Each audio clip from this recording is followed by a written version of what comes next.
Hello everyone, welcome to our show विकास की बात विकास के साथ। हम फिर से आ गए हैं आपके पास और जैसा कि हमने प्रॉमिस किया था, विकास जी हमें इस वीडियो में समझाने वाले हैं बैंक बिजनेसेस। विकास जी कैसे हैं आप? I am good, how are you? Good.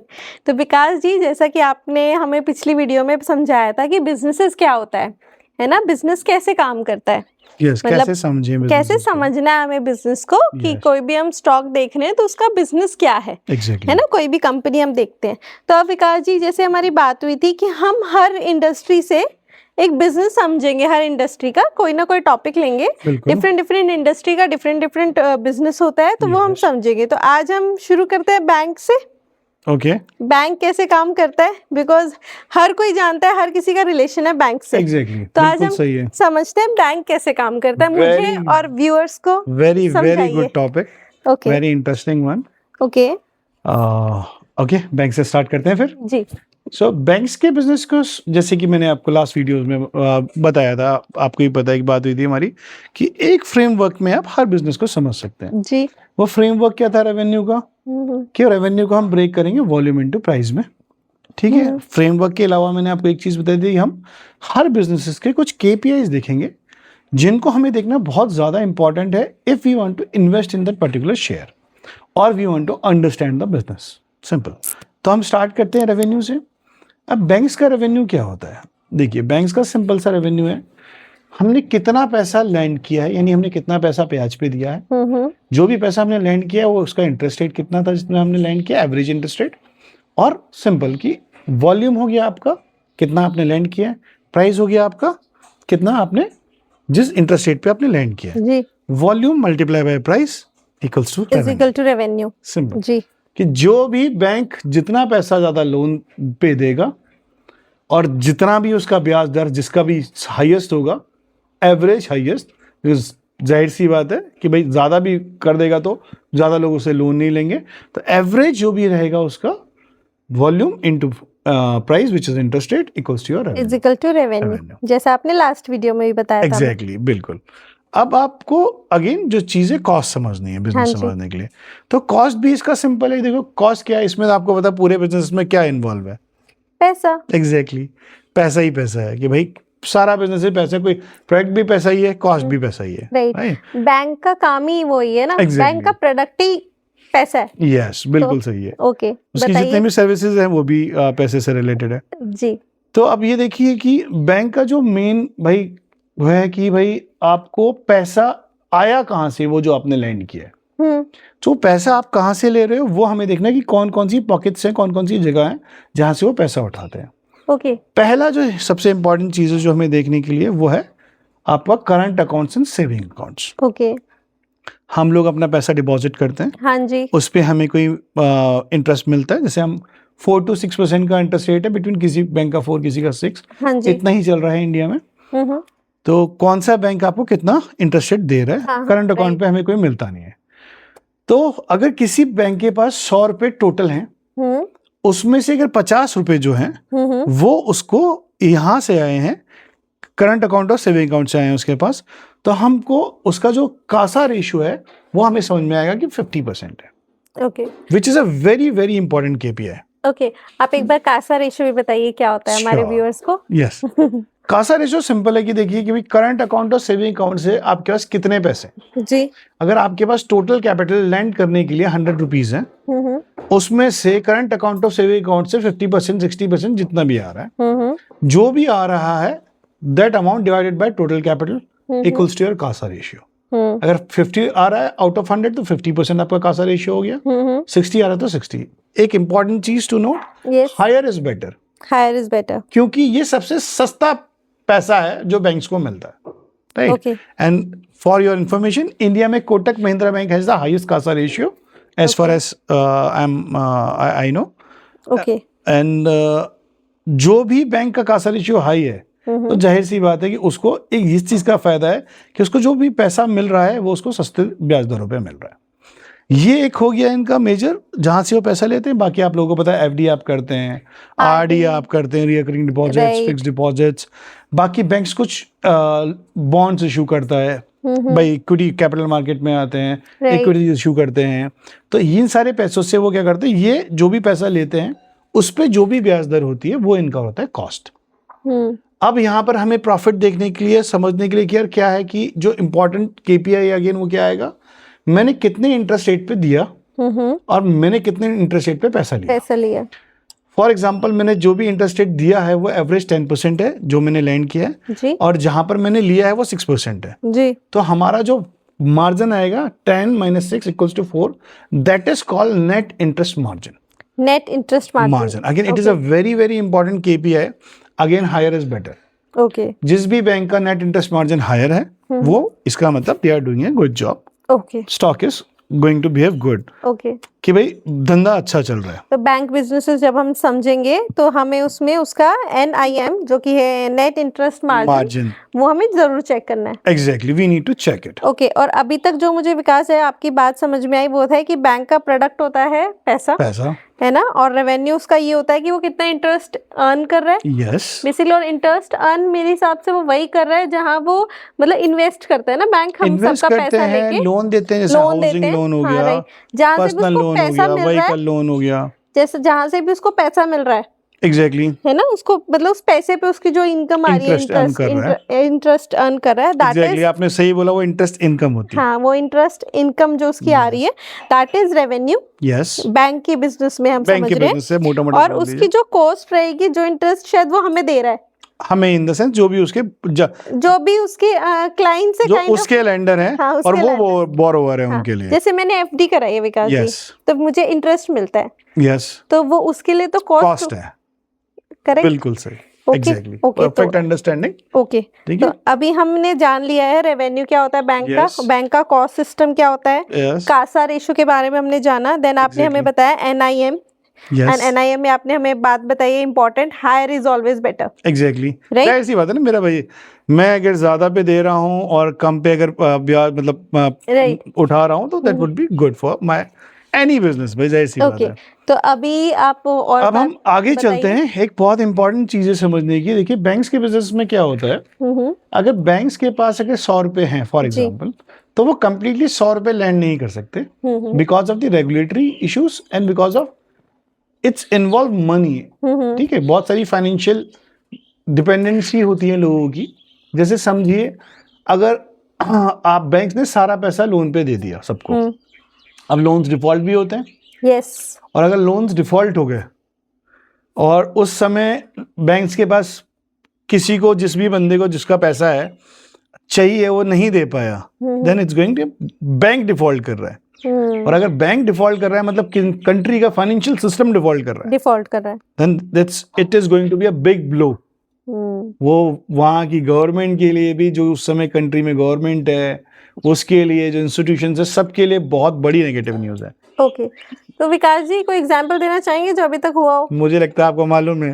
नहीं, आप बता दीजिए एक बार। नहीं, यू नो दैट मुझे लगता है आपको मालूम है, you must be aware about the yes bank जो हो जाती है, यस बैंक की। इसीलिए देखिए यस बैंक की जो भी सारी चीजें थी वो सब obviously it was a financial fraud, but उसको बचाया गया और बाकी सारे फाइनेंशियल इंस्टीट्यूशंस आए, उसको बचाया गया। जैसे SBI, there was a consortium bill, भाई SBI आया, LIC आया, बहुत सारे लोग आए जिन्होंने उसमें फंड डाले, ताकि जो भी लोगों के पैसे थे, जो भी उनके डिपॉजिट्स के पैसे थे, वो ना डूबे। इसीलिए वहां पर एक वॉच डॉग है, RBI, एक रेगुलेटरी अथॉरिटी है जो सब कुछ चेक करती है। तो जैसे हमने बताया रितु जी की 100 रुपए हैं तो 100 रुपए नहीं लैंड कर सकते। हाँ जी। कुछ ऐसे रेगुलेशंस हैं जो कि तय करते हैं कि आप कितना पैसा उस समय आप इन्वेस्ट कर सकते हैं और कितना आपको अपने पास रिजर्व्स में रखना है। हाँ, तो वही रिजर्व्स कैसे आते हैं, एक होता है CRR। It's not a KPI but it's a term कि कैश रिजर्व रेशियो, कि कोई भी बैंक है उसको अगर बिजनेस करना है किसी भी अपने मतलब अपनी कंट्री में, तो उसको सम परसेंटेज, फॉर एग्जांपल अगर कैश रिजर्व रेशियो 4% है, हाँ जी, तो टोटल कैपिटल का 4% उसको RBI के पास कैश में रखना पड़ेगा। उस पे उसको मिनिमम इंटरेस्ट रेट मिलेगा जो RBI उसको देगा। लेकिन वो पैसा उसको उसके पास रखना पड़ेगा।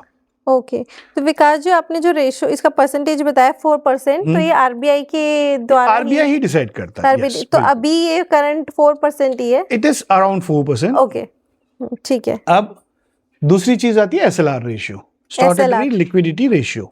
ओके, ये क्या होता है विकास जी? अब ये भी सेम चीज है कि आपको पैसा जो है वो रखना है गवर्नमेंट के पास और अपने पास रखना है इन टर्म्स ऑफ आपको गवर्नमेंट को पैसा देना है और उससे गोल्ड और गवर्नमेंट बॉन्ड्स लेने हैं। ओके, ठीक है। Got it. अब इस चीज पे आपको इंटरेस्ट नहीं मिल रहा है, लेकिन आपको मिल रहा है कि भाई गवर्नमेंट बॉन्ड्स है, गवर्नमेंट बॉन्ड्स के ऊपर जो भी गवर्नमेंट बॉन्ड्स का जो भी इंटरेस्ट है वो आपको मिलेगा, जी। बाकी गोल्ड का एप्रिसिएशन है वो मिलेगा। यस। अब ये चीज आपको अपने पास रिजर्व में रखनी है। Okay. अगर फॉर एग्जाम्पल वो जो है वो आपका 16% है या 18% है, तो ये 18% वो 4% मिला के 22% हो गया, तो 22% कैपिटल आपकी पहले से ही चली गई।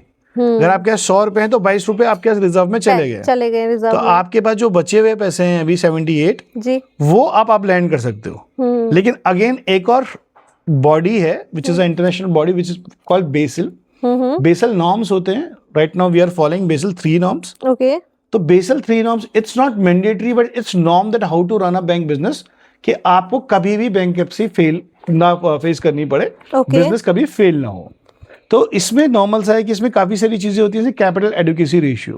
Capital adequacy ratio, okay. ये किस चीज से रिलेटेड होता है रितु जी? देखिए कि बैंक के पास जो भी रिस्की एसेट है, जैसे सबसे रिस्की लोन कौन सा होता है, इसका सबसे हाईएस्ट इंटरेस्ट रेट होता है पर्सनल लोन।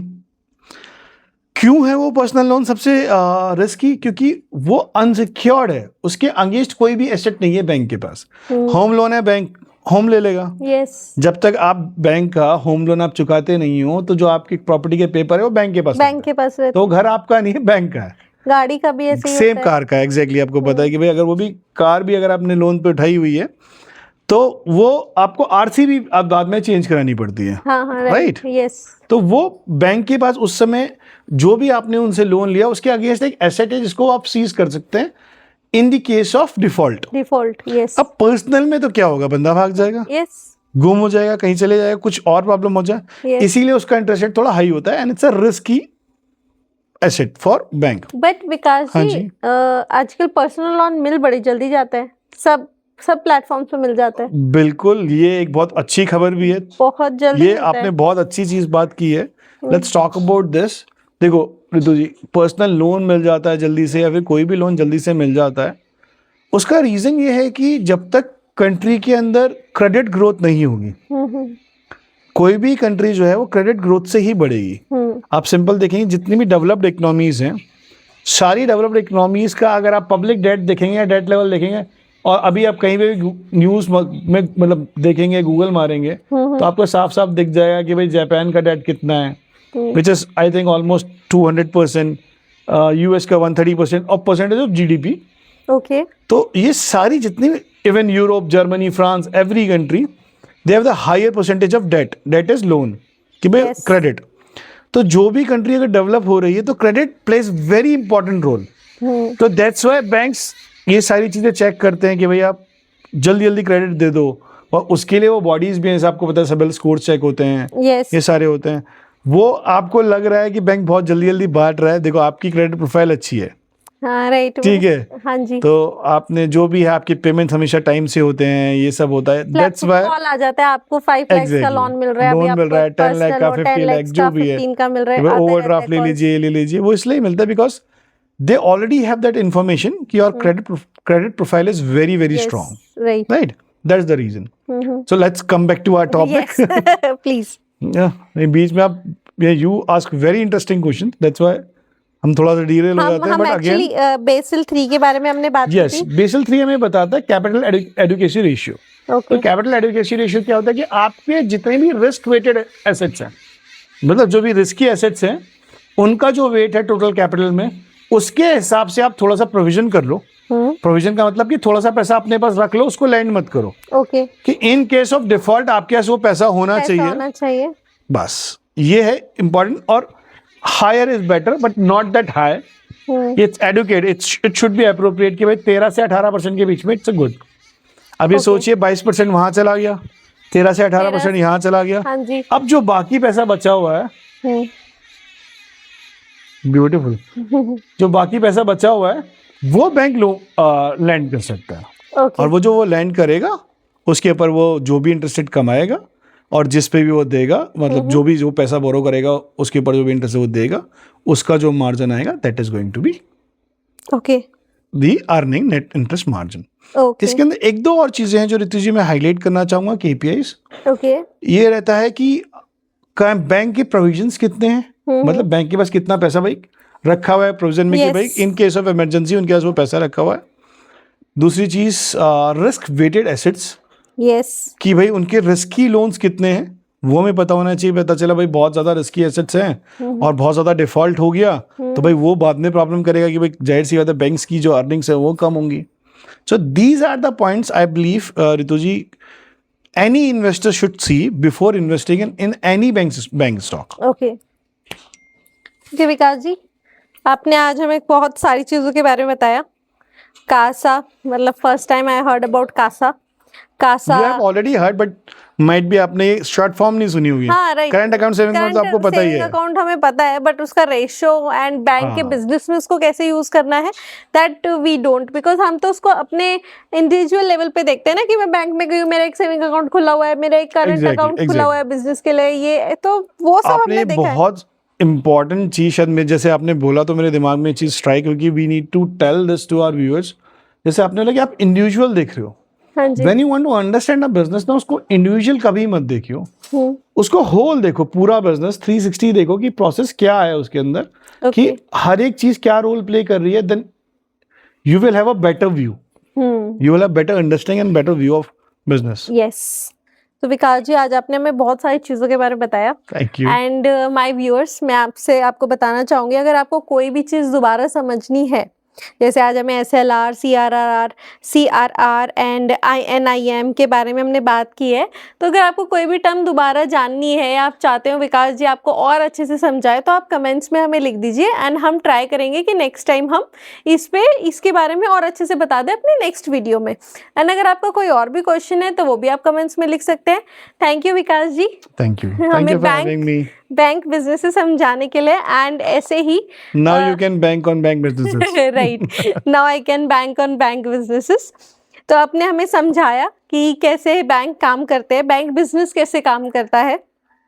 तो अभी ऐसे ही हम नेक्स्ट वीडियो में एक नेक्स्ट इंडस्ट्री लेके आएंगे कि वो वाली इंडस्ट्री कैसे काम करती है, उसको हम देखेंगे तो कैसे देखेंगे। Okay, thank you, please like, share and subscribe. Thank you Vikas.